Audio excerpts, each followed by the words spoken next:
Hello, bookworms. Welcome to The Best Book Ever, the podcast where we talk about your favorite books. I'm your host, Julie Strauss, and my guest today is Chris Burch. Originally from Florida, Chris served in the military and then eventually settled in Colorado Springs, Colorado. He designs unique and functional decorative pottery. I have one of Chris's coffee mugs, and it's one of my most treasured possessions. I know that's a funny thing to say about a mug, but for one thing, it was a gift from my son. And for the other thing, you know how seriously I take my caffeine, and this is a really great mug. When Chris initially told me the title of his favorite book, Homer's Odyssey, I panicked, thinking I was going to have to go back to my college textbooks. Fortunately, this is a completely different book about a blind cat and the woman who adopted him. Bookworms, I love talking to artists, and I especially love learning about the books that have meaning in their life. I am so happy to talk to Chris today about why Homer's Odyssey by Gwen Cooper is the best book ever. Hey bookworms, this week's guest hails from Colorado Springs, Colorado, a city I've been lucky enough to visit a few times. I can tell you it has got some great indie bookstores. The one I'd like to mention today is called Poor Richard's. Poor Richard's is a wonderful bookstore and toy store, and in non-COVID times, they also have a lovely cafe and restaurant. I absolutely love it there. They ship books, puzzles, toys, and all sorts of bookish goodies, and I highly recommend you support them. You can find them at Poor Richard's Downtown, that's POORRICHARDS, downtown.com. By the way, this is not an ad or a sponsorship. Poor Richard's does not know that I exist, but the holidays are creeping up on us, and I just really want to support indie bookstores going forward. From now on, all of the book links in my show notes will point you to an indie bookstore. Please consider purchasing there if you can. And if not, remember to hit up your library first. If you have a favorite bookstore you'd like me to mention, please let me know. Now, back to the show. Hi, Chris. Welcome to the Best Book Ever podcast. Hi, Julie. How are you doing today? I'm doing really well, especially because I want you to see what I have in my hand. Oh, my gosh. Is this my very favorite coffee mug, which is, to be fair, in my hand pretty much all day, every day, made by you. Oh, well, I am super honored. For me, to be able to see that you're using that mug that I made, it means more to me than I could express. And if I may ask a question, what is it that makes it your favorite mug? I am so glad you asked that. Do you have an hour? Okay. I do, actually. Okay. My son gave this to me as a birthday gift about a year ago. And he said, as soon as he saw it, he knew I would love it. And I can tell you honestly, because this little sort of divot up here in the rim is perfect for the lip. I have really strong opinions about mugs, as I'm sure you're figuring out. It's exactly the right thickness because it holds in the warmth, but it's not so thick that it's uncomfortable to drink. And the way it's kind of textured on the outside makes it so easy to hold. Okay. I told you I had opinions. No, and thank you. The handle is exactly the right size for my fingers, but it still is sturdy. I love it. Plus, it is just beautiful to look at. Well, I really appreciate your compliments. Thank you. How did you get into pottery? So it was really a happenstance event. So I have a friend, very good friend named Jason, and we were taking some college classes together, art classes. And we were in a watercolor class our very first semester, and we had a great time, and we were ready to take the second semester, but our professor has had to have surgery, so he couldn't teach the next semester.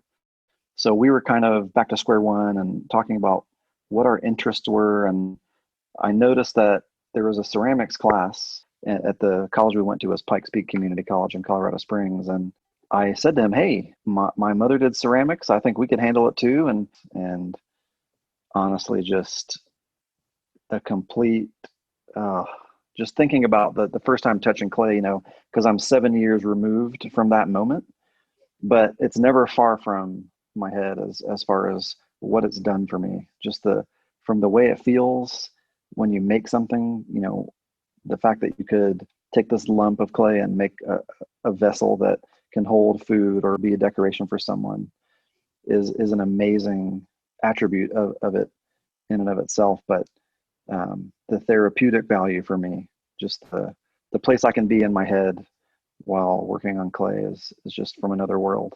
How so? Because I can transport myself away from the day-to-day things that, and in our current environment, our world is so different, but I can take myself into a place where I can be at peace. I am totally in a zone, and it is a feeling I've never had before in anything that I ever undertook growing up or in my adult life. And so it really has been a journey, both figuratively and literally for me. There's a question that I hate as a writer, and that is, where do you get your ideas? And I think it's kind of a dumb question because, the answer is just kind of everywhere. Sure. But I want to ask you that question specifically because what you make is a physical object. Mm-hmm. What I want to ask is the inspiration functional or aesthetic? Because this object that I have in my hands is both. The colors are so beautiful. You obviously have an artist's eye. And yet, as I went on before, it's also a very functional item. It is, in my mind, the perfect coffee cup. Okay. So do you think first, I need to design a coffee cup that works better? Or was your thought, gosh, it would be beautiful if I made it this way? Sure. So there's a lot of layers to my answer, but mainly where my inspiration comes from is the world. Things I see around me, colors I might see. So like in the mug you have, the inside and the handle are blue, and for me they represent the sky. It's unglazed on the outside, and that's a very purposeful thing. I enjoy glazing my pieces, don't get me wrong, on the outside as well, but the way a piece feels, whether it's a bowl, a plate, or a mug that's not been glazed, especially when raising it to your mouth, that you can feel the raw clay texture. Mm-hmm. So where I typically start is the end user. What might they feel or think when they're holding this piece? You have to know, I don't like the spotlight. So to even be here, in a place where obviously your listeners won't see me, but they'll hear my voice, and to be put in a place where I'm the focus of someone's attention is a very uncomfortable place. So it's way easier for me to let my work do that, because it isn't me, personally there. It's that piece of artwork. So the ideas come from everywhere. I can be trying to go to sleep at night, and all of a sudden a shape of something will pop into my head. And I've never been one to sketch. A lot of my compatriots in the pottery world, they'll sketch out their designs, but I just have to go to the wheel and try that shape, because it'll stay in my head until I've made that thing. And in fact, sometimes my wife will say, "Hey, Chris, you have some orders. You're not working on those right now. What are you doing?" Because I can get easily distracted, by the new things. And right, it's like the moth to the light, And so sometimes I have to get that thing out of my head before I can move on to the other things I had planned to do. Mm-hmm. But yeah, really the inspiration comes from, I might see a cool shape of a piece of pottery on a shelf at a coffee shop or at a store. And I might say, wow, with my flair, I'd like to try that shape. Mm-hmm. Whether it's altering that form or, trying to mimic that curvature and the way that the rim might, kind of fold out. So it really just depends, sometimes on my mood, Mm-hmm. So, yeah. Are you someone who's really attracted to art naturally? I mean, are you a big visual art fan or music fan? So definitely music. Mm-hmm. I have a very close friend. His name's Richard Heisler, and he is a photorealist painter in Seattle. And we grew up together from middle school on in Florida, where we're from. And he is the one who introduced me to most of the things that I've been interested in. So in particular, new age music. There was a particular radio station we listened to and it had this show called Inner Landscapes, and it was artists like Patrick O'Hearn and Mark Isham, David Lons, and people like that. I don't know if you're familiar, but Mm-mm. that type of music has stuck with me, and it is ingrained in me. And in fact, a lot of the times when I'm just doing my thinking and processing of the things that go on in life and in the world, that's the kind of music I'm listening to. And so it's a big part of who I am, as well as the art, because I went to for a visit to see him for a week back in 2009, shortly before we moved to Colorado from Florida. And he let me mess around with painting a few objects on a board, and I brought it home to my wife, and it was basically our family in dinosaur form. So cartoon like, and nothing to the scale and class of what he does, but he introduced me to, I would say, to the art world. Mm-hmm. And from there, I just had this unquenchable desire to learn about things that I could do. And I painted for a while until finding ceramics. In fact, I've done one painting in 7 years since touching clay for the first time. It really has been the most transformative period of time in my life. What role does reading play in your life? I can tell you, I'm not much of a reader, but normally it's the news. Mm-hmm. And especially as of late, I just kind of want to know what's going on around the world. I'm a very empathetic personality, so I've got to be careful because I can take on too much. However, it's a very integral part of who we are, you know. And my mother was a reader. Gosh, she had so many shelves of books, Julie, in the house. Mm-hmm. It was really, she was always had a book in her hand, sitting on the couch at night, you know, and right before bed, just reading. And you recently lost your mother. I did in June. Mm. She had metastatic cancer, and it metastasized from her lungs and went to several places in her body, but ended up in her brain. And it was a very quick process once they found that Mm. tumor. Yeah. I am so sorry. No, thank you. May I ask who got her books, her shelves of books? She bought her own books. I mean, No, whether it I mean, was, who inherited them after she oh, passed? so that's a tough story. So when she and my father separated, then ultimately got divorced, she got rid of so many things. She was like an avid collector, and they had this barn on their property that was 2 stories, and they took out all the things that were the horse stalls and made them, each room was a separate collectible theme. So like one was Boyd's Bears. This whole room was Boyd's Bears, and in the top floor was her library. And so that's where she would sit on a lot of evenings. And when our 2 of our kids were little, she would sit there with them in the library. But Oh my God, that sounds amazing. it was amazing. But due to circumstances that happen with many people, she and my father ended their marriage, and so she had to downsize quite a bit. So she moved from a big house to a small apartment. So she wasn't able Mm-hmm. to keep everything. Mm-hmm. Mm-hmm. So, how did you come across this book that we're talking about today, Homer's Odyssey? Yeah, so I was actually in Barnes and Noble, and I was going there to buy a magazine. Um, so there's a magazine called Southwestern Art that my friend Richard had been featured in, and so I was going to look for that and to look for some other art magazines. And when I walked in, I saw the title Homer's Odyssey, and I thought it was the Odyssey by Homer. Mm-hmm. And That's so what I I thought I was too like, when you told oh me that's what we were yeah. discussing, and I thought, oh, hell. I remember laughing about that too when you told me that. But I'd always wanted to read that, and so I picked it up and bought it without much thought.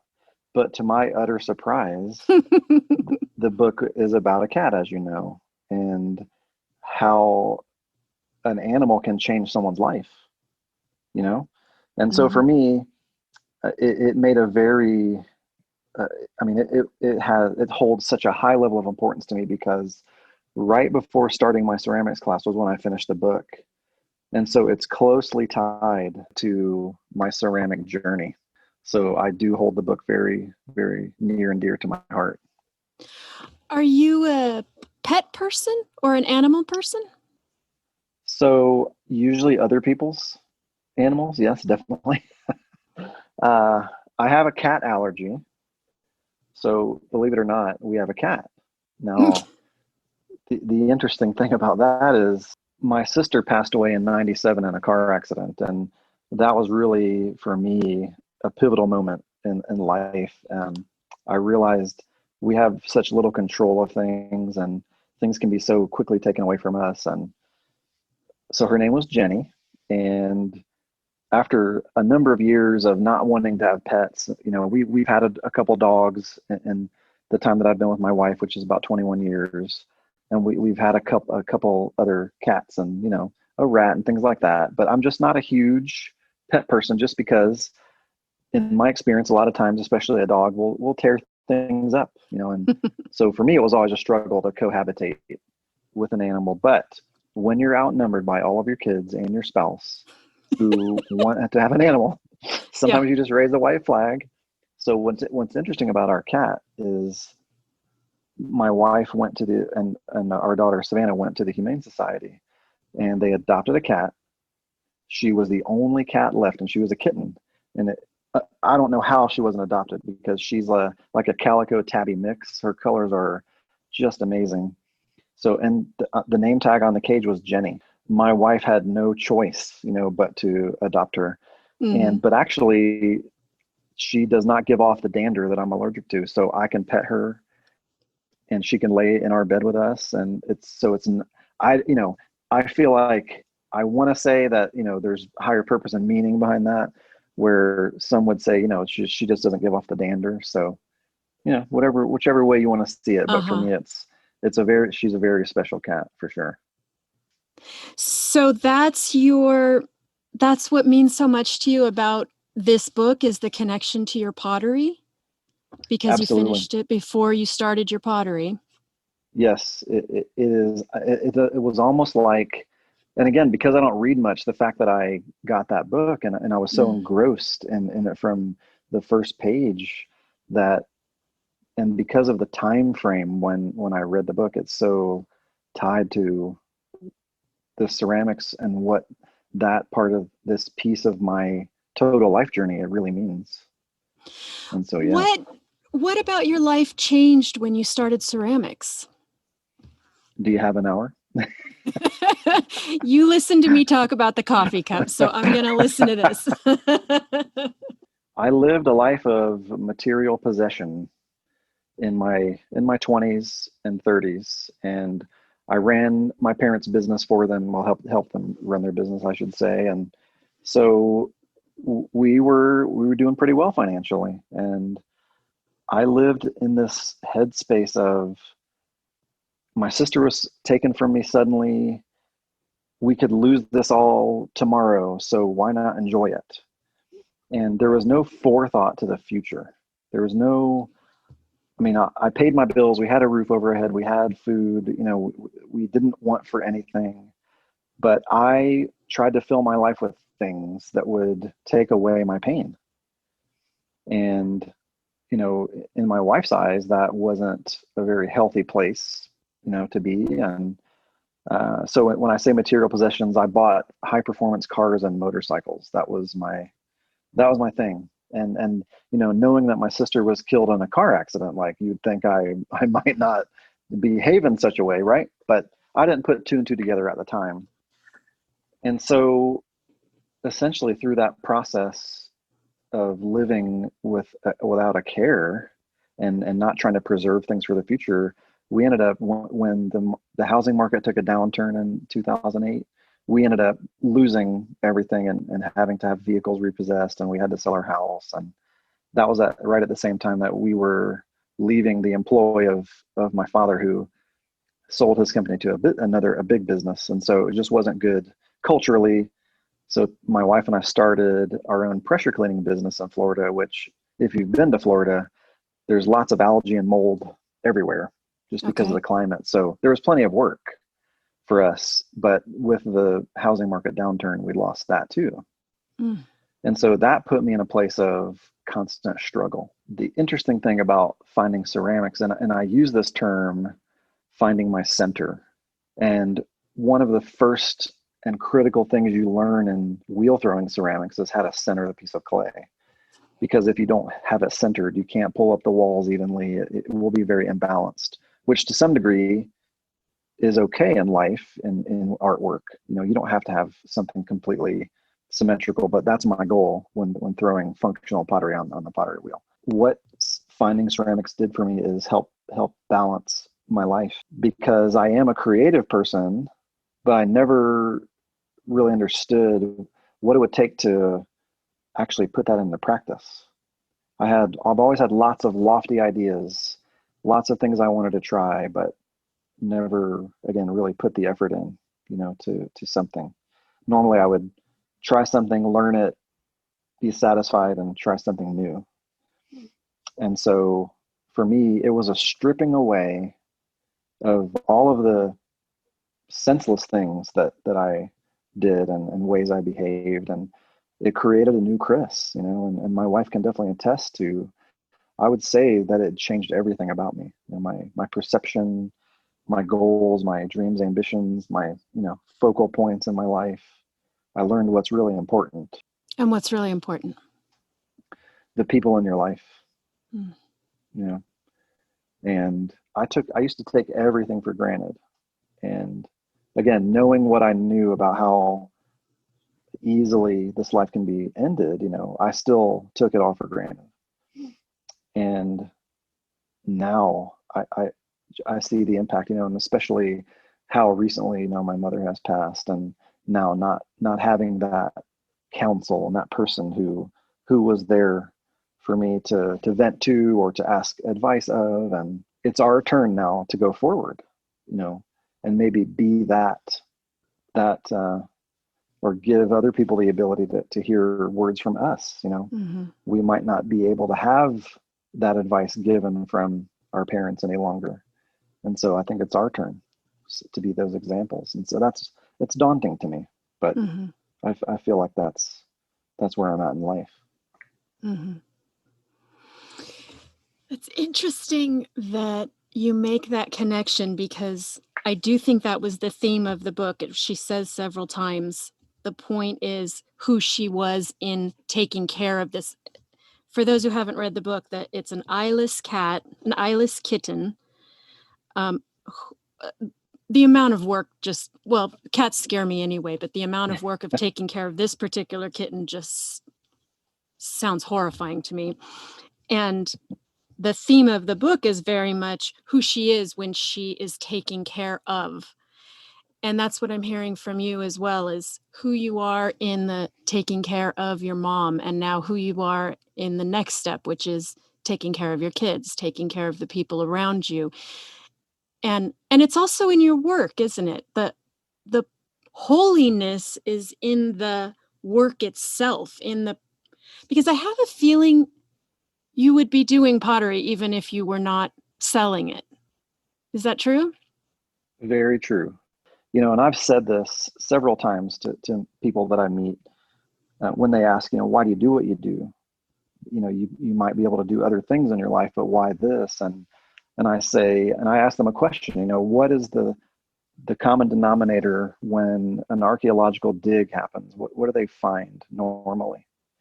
Pottery shards or whole pieces of ceramic art that were buried that, of course there were functional, decorative things, but for the most part, it's functional pottery that is found. Mm-hmm. And so what I say is, I want to leave a legacy on this planet so that, people can know what I did. There's a physical representation of what I did. And not only that, though, what's more important is that my kids, my wife, my friends, my family can all see, that I'm working hard. And especially to my children, I want to demonstrate what painstaking work looks like, what attention to detail and what craftsmanship really looks like, when you take something real seriously in your life. Mm-hmm. And so that's what I want to represent and what I do. Are your kids artistic? They are, yes. Mm-hmm. We have some that paint, we have some that draw, and our daughter Savannah, who's 17, she wants to be a photographer. Mm. And so we have two sons who are adults, and then three daughters. And our two young ones, they're 6 and 8 now. They spend a lot of time out here in the studio with me. So the older kids have tried their hand at it, and it's not their thing, and that's okay. As long as they find that thing that they're passionate about, that's really what's important to me. Do they gravitate towards the arts in their careers? So definitely, I think their goals are to have those careers, but they haven't yet gotten to that place where they're working in the arts, and it's not an easy road. And I tried it for a couple of years. My wife went to work, and I stayed home and gave it a go, but I wasn't ready. And I think I was dreaming to think, I can do this, I can support us and everything that we need, and it just didn't turn out that way. But I look fondly at that time just because I learned a great deal. I paraphrase Elizabeth Gilbert a lot, the author of Eat, Pray, Love, and she wrote a book about living an artist's life. And I'm paraphrasing, but she says, your mortgage is a terrible burden to put on your art, meaning it changes what you produce if you have to pay your bills out of it. Whereas if you can make your art what you are doing for the sake of the art, it's a different product. Do you feel the same way? I think it's just a matter of perspective. If you can find joy, so you would classify me as a production potter. So I would make several of the same shape over and over. So to fulfill, so maybe I have a wholesale account where they want 30 mugs, and they want them to hold 12 ounces of coffee or whatever. So I would make that same thing times 30.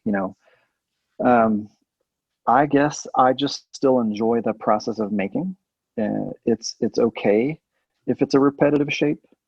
My personality shows in each and every one of those. There's a bit of my heart and soul in every single piece that I make. And so I guess I don't see it that way. But then again, I'm not living to the point where I have to rely on that for my income. If I may ask, your full-time job is in the tech industry, which seems from the outside like you are using the other half of your brain as your pottery work. Is that true, or do you feel like they're connected? I think there's an overlap because in my area of expertise, I'm a problem solver. So sometimes the problem doesn't look the same. It might be exhibiting the same symptom, but the cause might not be the same. So sometimes you have to get rather artistic in finding a solution. So I feel like that there definitely is different sides of the brain, but there is an intersection between exercising both, and that must be why when I get home I'm really tired often. I wake up every day thinking, okay, when I go into work today, how can I impact someone's life? And whether it's my coworkers or the customers that come in or someone I happen upon on the street, I try to have the same level of conversation and care and compassion no matter where I am. And like I said, I feel like if you're really paying attention, you'll see what's most important. Chris, this has been amazing talking to you. I can see why my son looks up to you and values your friendship so much. Will you tell our listeners where they can find you and your beautiful work online? Thank you. Sure. So on Instagram at Pottery by Chris Burch. My last name is spelled Burch, and I have a little Etsy shop too. It's Pottery by Chris Burch, all one word. Chris, thank you for being with me today. Thank you, Julie. I'm tremendously honored with the opportunity. Thank you very much. Thanks for listening, bookworms. For more information on this episode and links to all the books we discussed, please go to our website, bestbookeverpodcast.com, or follow us on Instagram at bestbookeverpodcast. I'm your host, Julie Strauss, and you can find me everywhere as Julie Wrote a Book. If you enjoyed this podcast, please leave us a review on whatever podcatcher you use. Reviews really help our visibility to new listeners, and we are so grateful for everyone. If you want exclusive content, including extra interview time with our guests, advance access to the books we discuss, monthly curated book selections, and more, go to patreon.com/bestbookever. That's patreon.com/bestbookever to support us. Your financial support will help with the expenses of running this podcast. Thank you for joining me today, and I will see you at the library.